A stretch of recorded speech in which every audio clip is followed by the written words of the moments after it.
Hi guys and gals out in YouTube land, it's Miss Beverly coming at you today to answer some questions that I've been asked, yeah.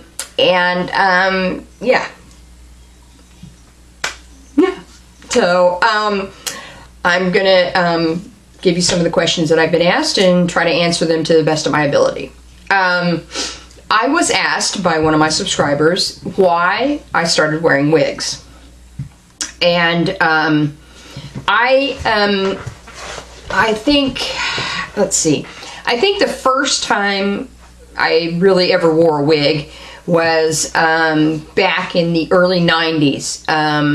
I used to wear half wigs a lot. My hair was short, like it is now. Actually, it was shorter. And, you know, a lot of times I wanted to really have longer hair, you know, to wear with certain outfits and things like that. I just thought the longer hair looked great, so I wanted to wear the half wigs. And I wore them, maybe a couple of years, and then I just put them away, and I never wore them again, you know. The quality of the hair was just not as good as it is now, and so the units, you know, would get shitty real quick, and I just got tired of it, and I said, screw it. Yeah. You know, I started growing my own hair out and said, forget it. So, then probably, I'd say maybe a year and a half ago, 2 years, but more so probably in the last year, I started noticing that I had some thinning of my own hair around the temples on both sides, like a receding hairline. And that my hair was starting to get thinner right around the front. Now, I don't know if that's because, you know, I used to perm my hair, or you know, chemical it too much, and so it thinned it out, or what. But it did thin out. And now, you know, I decided I'm just gonna wear protective styles and see if it grows back. And so far in the year now that I've been wearing wigs again, it has not. So it is what it is. So, you know, which is whatever, because the wig quality has gone up so much that, you know, and I don't recall them having lace fronts back in, you know, 92 when I wore the half wigs. But, you know, you can really get like these, you know, where the hairline, you know, I've got a little bit of my own hair pulled out, but, you know, people are going to look at this, and unless they knew me, they would not know this was a wig, okay? That is the style I am. Well, I guess they could know it's a wig if they were right on top of my head, but, you know, if you're that fucking close, you're in the bubble. Back out of the bubble. But, you know, I mean, yeah, it kind of bums me out, you know, that my hair is thinning a little bit, but, because it's only thinning in the front, the back is thick as hell. So, you know, it's just kind of weird. I don't really understand it. But that's why I started wearing wigs again, you know. I want to grow my hair out, and I had the thinning at the crown. I mean, at the temples. So, yeah. Another question I got is, how come I don't wear dark or light wigs? How come I don't wear really light colored wigs? Now, one of the biggest reasons why I don't wear light colored wigs is because I'm a natural dark haired brunette. That's my natural hair color. My natural hair color is dark brown. So, you know, I have had a couple of really light colored wigs, and when I put them on, I would have not dared wore them to do a video. I can tell you that. I'm just not. I'm just not a light colored brown haired person. That's just not my hair. It's just not going to work for me. I mean, a blonde head person. I am a natural brunette, and so that's why I wear dark brown wigs, because that's my natural hair color. I have bought a few wigs that had some lighter highlights in them and so forth, to try to show you guys some different color variations. But for myself personally, that's just not going to be me. I'm just not going to wear that. So that's why you don't see me in them, because I'm not interested in wearing the light colors. I've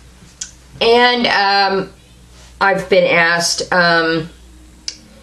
because I'm a registered nurse, I was asked by a subscriber to give my opinion, and it would strictly be my opinion, on, from a medical standpoint, what types of wigs would be best for individuals with alopecia or with various types of hair loss, as well as cancer patients that are maybe going through chemotherapy.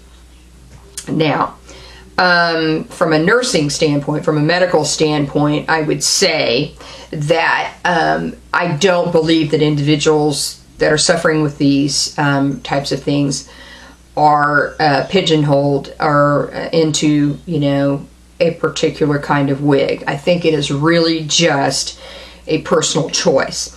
I do not think that there's any medical reason that someone cannot wear this wig and can wear this one. I will say this, though.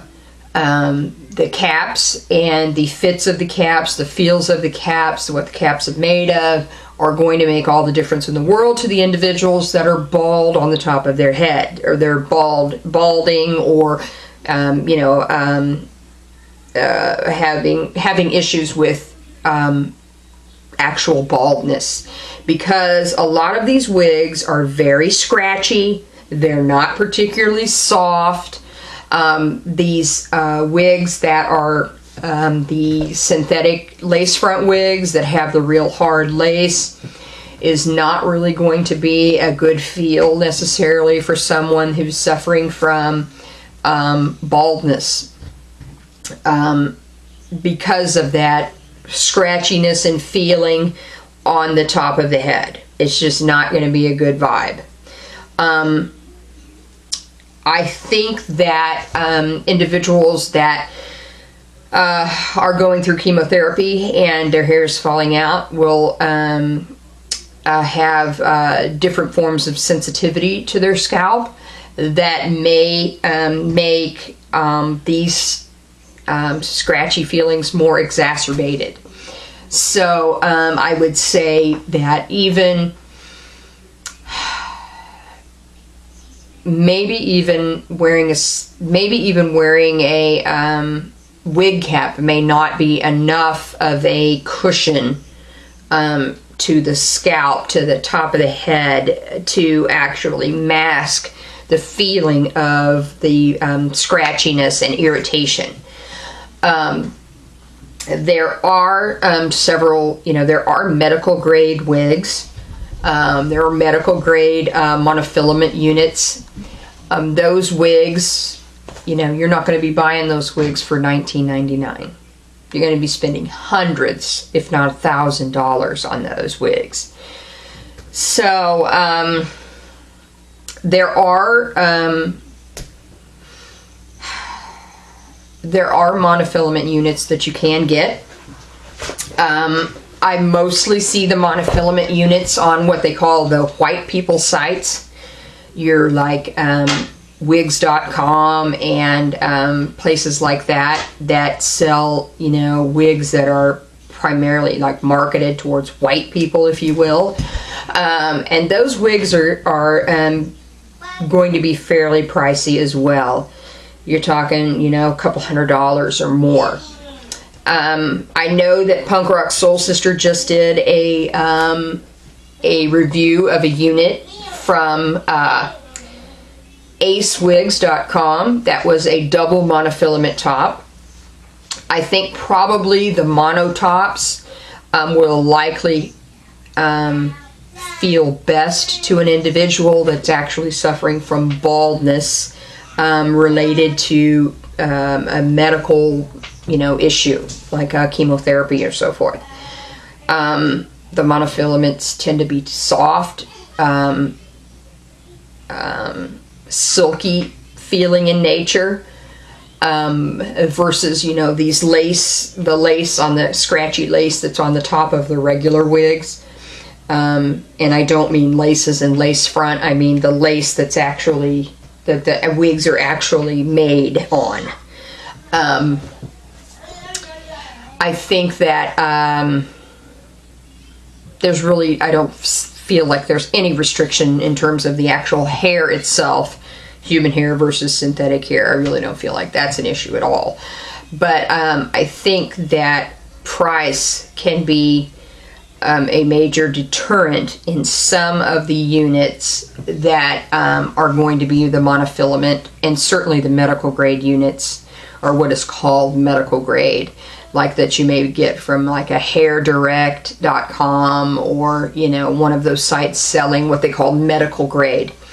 And so it's certainly a more reasonable choice would be to go to like wigs.com or one of those that are selling the white wigs, which is absolutely ridiculous to me that it's, but when you go to those sites, that's all you see really, or white people wearing these damn things, and some of them look just, for me personally, that's not my scene. I'm not trying to shop from there because those wigs look crazy to me. Now the one that Punk Rock Soul Sister wore was gorgeous, and I would have worn that one. However, when I went to the site to look at that wig, it was double the price that she paid. So they must have been having a sale, because they weren't having it when I went to the site. But I don't believe that there, from a medical standpoint, is any reason why a person would be pigeonholed into just wearing those types of medical grade units. I think it's actually a personal preference and what fits best and feels best on your scalp. The sad part is that where are you going to go? Where are you going to go to try that on? It isn't like you're just going to go around the corner to the beauty supply store and they're just going to have these monofilament silk top wigs. I mean, they certainly haven't had any at my beauty supply store. So that could be the biggest problem, is because of the cost, and what are you going to do if you get it and it doesn't work for your scalp? So that I feel like is what is the bigger problem with for individuals that have hair loss like that, and have any type of sensitivity to their scalp at all. There are a couple of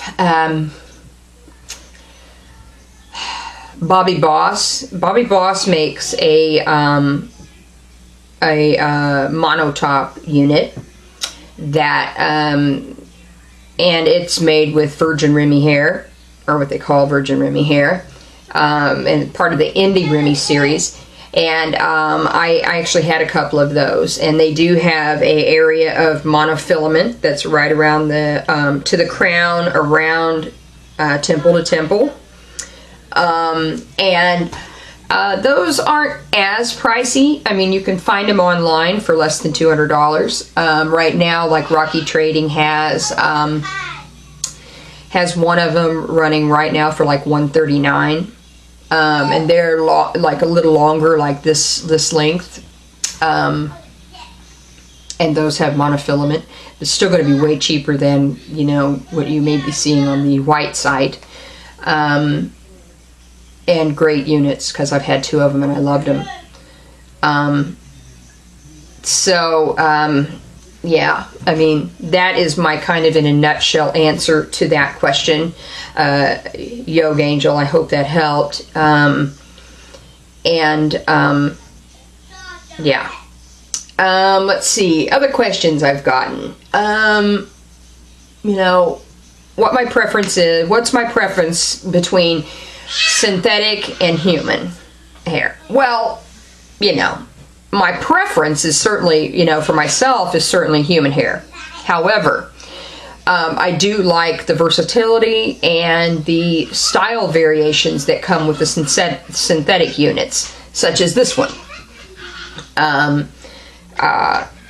You know, I also like the fact that, you know, for the price of one human hair wig, you know, long human hair wig, I might be able to buy 5, 6, 7 synthetic units. So, you know, that's kind of a, you know, that's kind of a big deal too. But for myself personally, I really feel like I like the human hair units better. That's my favorite. Some of the other questions I've gotten, I've probably answered 75 times already. Such as, you know, why do I buy wigs that I'm, you know, not necessarily going to wear? It's because, you know, YouTube is a hobby for me, and I enjoy providing assistance to my fellow sisters that are trying to navigate the vast waters of wigs, and I'm going to end up selling them at some point later. So, you know, I do sell my wigs that I get that I'm not going to necessarily wear myself. I do sell them. So, you know, I do make some of the money back. And it works out for everyone because I make the money back, and then the person that's buying the wig gets a wig for a very low price that's not used. Yeah. So, I'm trying to think of other questions I've gotten. I've gotten quite a few. I hope I'm remembering them all. Anyway, if you have any other questions for me, certainly feel free. Hit me up. Ask me. I'll be happy to try to answer them to the best of my ability. And yeah. Other news. Wig sale will be coming. Be a nice big wig sale. And there will be a giveaway coming. I've been working right now on purchasing the items to make the goodie bags. I'm probably going to do one of those deals where you just put a comment down in the bottom, and I go to random.org, and there you go. I don't have to try to pick, you know, a winner. Because I'm still trying to figure out how I'm going to send all the stuff over that I have for overseas folks. I'm afraid this time I probably will not do my giveaway for subscribers that live overseas. It's just too expensive. I just can't afford it. I'm on the hook now for like 9 packages, you know, and I'm sorry you guys, I still haven't gotten those out. I've gotten most of the customs forms filled out and so forth, and I think that it'll probably take, I bet you it'll probably take, you know, 3 weeks or so to get there to you guys, at least, or more. I don't know, but yeah. So anyway, any questions, feel free to hit me up, you guys, and until next time, rock on. Bye-bye.